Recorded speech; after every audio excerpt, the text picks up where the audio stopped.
I saw this quote that said, "A sheep will go its entire life being afraid of the wolf, only to be eaten by the shepherd." Sometimes we misplace our fear. The sheep fears the obvious threat, the wolves, because the danger is easy to identify, but the real threat comes from the place the sheep never questions. The shepherd is the one that it trusts and has never not trusted. People often fear external enemies while overlooking the harm that can come from family or trusted sources like leaders or institutions or even their own habits and assumptions. So this shepherd represents the authority figures who present themselves as the protectors, but they might actually be the ones who they need the protection from. However, when you're a little lamb, you're a little sheep, and this one's, "Oh, here, I'm going to take care of you over here. Oh, I'm going to do this for you." You don't question it. You don't know any different. I would relate this to how I grew up in a religious indoctrination and didn't question it. There was blind obedience. Why was there blind obedience? Because I was told. Even questioning things could send me to damnation, could lead to hell.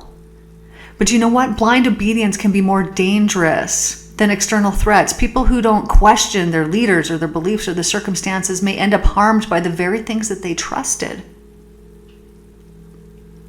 Sometimes there's an illusion of safety. So the shepherd looks like safety, but ultimately the outcome is the same as the threat that the sheep feared.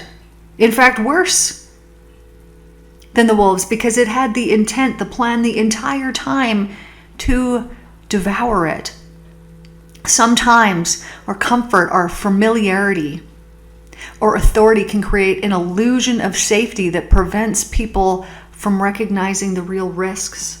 And I am not just talking, I'm not talking about our leaders, I am talking about the indoctrination of our beliefs. When we ignore these things because they look safe or familiar, or some authority figure has told us to believe something, it can be far more harmful than the dangers that we fear openly. So questioning everything. Now, I am not trying to set you into a state of fear. Absolutely not. What I am saying is truly look at the beliefs that you have, because they may be the very thing that devours you. When you're looking outside and you're thinking, "Oh, this external factor over here," but in fact, the thing that gets you is your own beliefs, your own thoughts, and it's because we don't deviate from them. We don't question them. There's so many things in our life that we do not question because it's just always been this way. We've just never known another way to be, but there is and can be so much of a better way. If we don't recognize that sometimes the things that we think are actually harmful. I've been interviewing so many people, I think over 20 people in the last about week and a half for a project that I'm working on.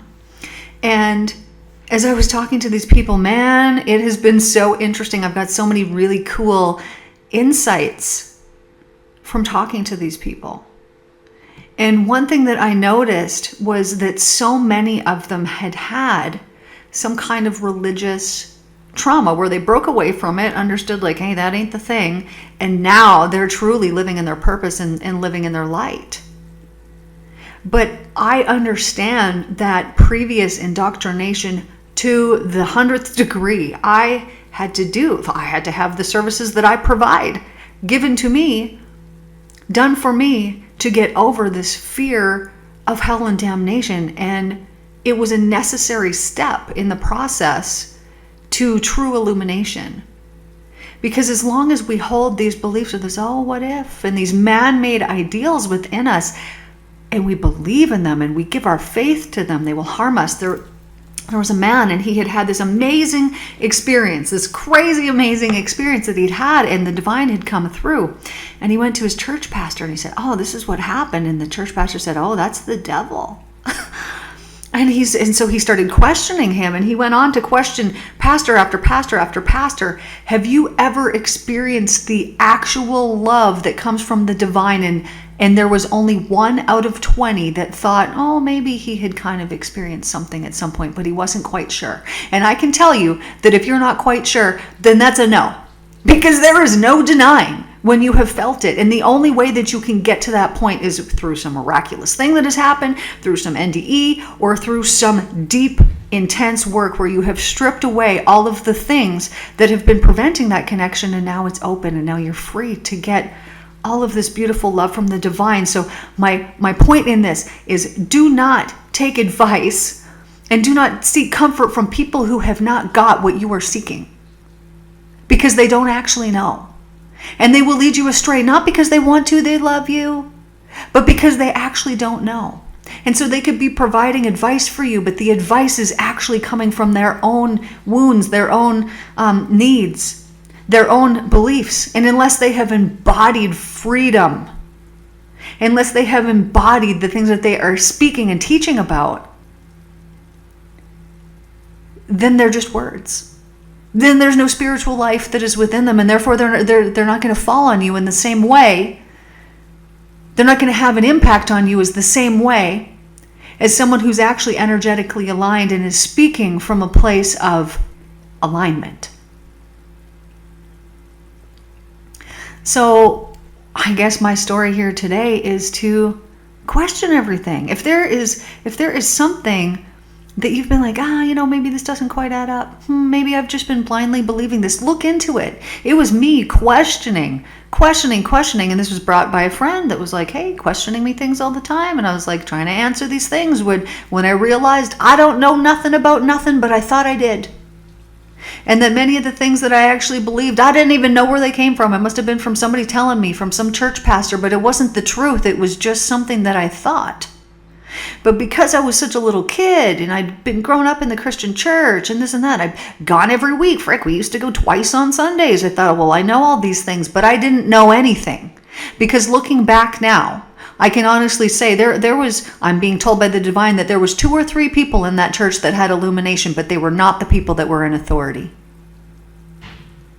And so the people who are giving the message, they're just telling you, I studied this book and this is what this book says and means to me. But don't the things change meaning when you get deeper depth of understanding. You could read the same paragraph and then you've had a traumatic experience and then you've healed this traumatic experience, and now that paragraph has a completely different meaning to you. You understand it on a different level. So I guess the point in me saying this is discern who is telling you things, and discern yourself telling you things. And if you're telling yourself things from an unhealed place, like saying, I'm not worthy, I'm not this, I'm not that, don't believe any of the BS that you tell yourself. Because it could be the very thing that devours you. So look for the love. Look for the love in every element. I know that this sounds as though it's a fear-based conversation, but it's really to have you question, why do you believe what you believe? Why do you think what you think? And is it really your thoughts? Don't go from what I'm telling you, but what do you really think? And this is why it's so important to have our own personal connection with the divine that is undistorted. This is why it's so important to heal all of these things within us, so that when we get this information, these downloads that come from the divine, it's not distorted with our own old beliefs. Because the pure information is channeling and coming through, but we got our brain and our mind to decipher what's going on, and we will put our own twists on it that are not accurate. We will put our own twists on it that conform to the beliefs that already exist within us.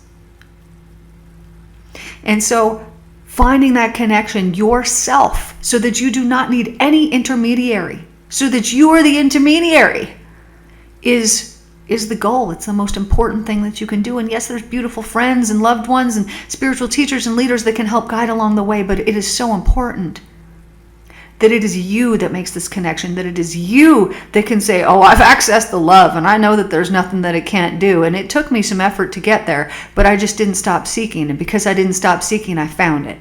That's what it says, seek and you will find. But when we stop seeking, we're not going to find anything because we're not seeking for it anymore. So keep seeking, my friends. I love you guys so much. This is what I have for you today.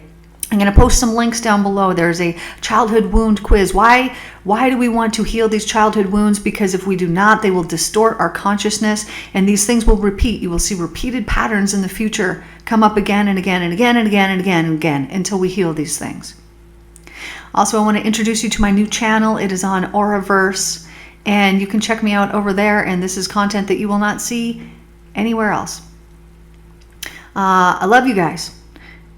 I hope you're having a most amazing and wonderful day. Sending so many blessings to you. I would make this longer, but I got to hop on a Zoom here in 3 minutes. So take care, and I will see you guys in the next one.